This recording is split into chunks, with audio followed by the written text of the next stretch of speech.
Well, for more on what can be accomplished during these talks, we want to bring in Alzbeta Klein. She is Global Head and Director of IFC's Climate Business. Welcome to the broadcast. So you're headed to Bonn in a couple of days. Tell us what your expectations will be. This is a very exciting time because climate change is no longer just about climate change. It's about climate business. And we have seen time and again that private sector can make a real difference. And through investments, we can make a huge difference in how climate is perceived and how climate is dealt with. Let's talk about renewable power investments slated to be worth $11 trillion by 2040. What is the leading investment there? The leading investment is obviously solar and wind. And we have seen in a number of countries that it has taken off tremendously. And today in 30 countries around the world, the cost of power from solar and the cost of power from wind is lower than that generated from fossil fuels. And East Asia has been a leader in this. China has about a third of installed wind capacity around the world and about a quarter of installed solar capacity in the world. So we have seen countries just taking it on and creating a business out of it. So when the cost of solar and when the cost of wind is far below cost of power from coal, you've got a business.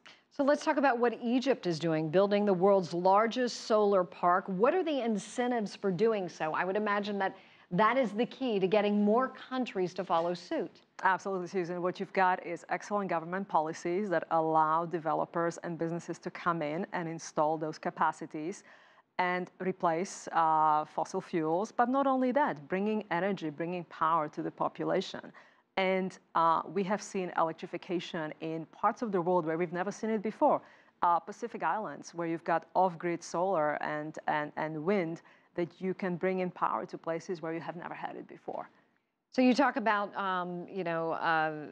let's talk about cities and governments making it more feasible for companies to come in and do this. The IFC sees a $3.4 trillion green buildings market by 2030.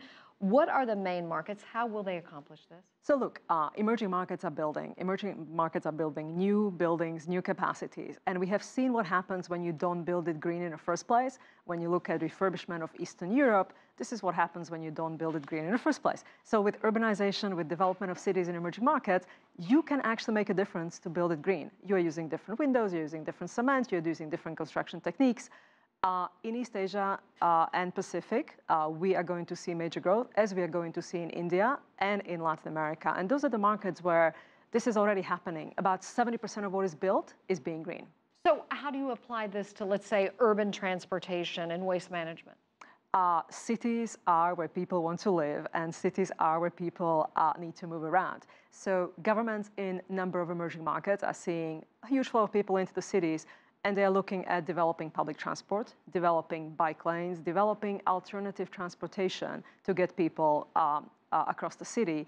And on top of that, you're seeing electrification, electric vehicles and electric scooters and two-wheelers and bicycles that are changing the landscape, urban landscape in cities and emerging markets.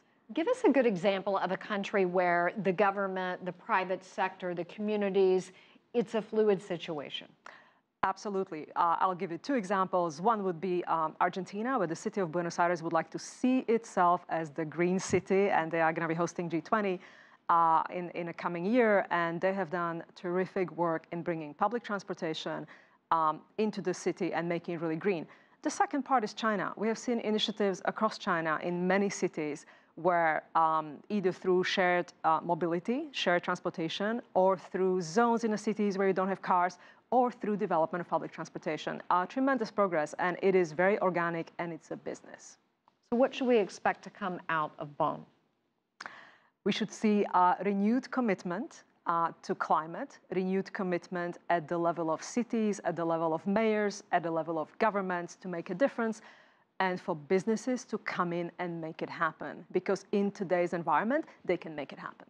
All righty. Well, Alzbeta Klein, we certainly enjoyed the conversation, and we look forward to seeing you on the backside of the trip and hearing what happens. Thank you. Thank you.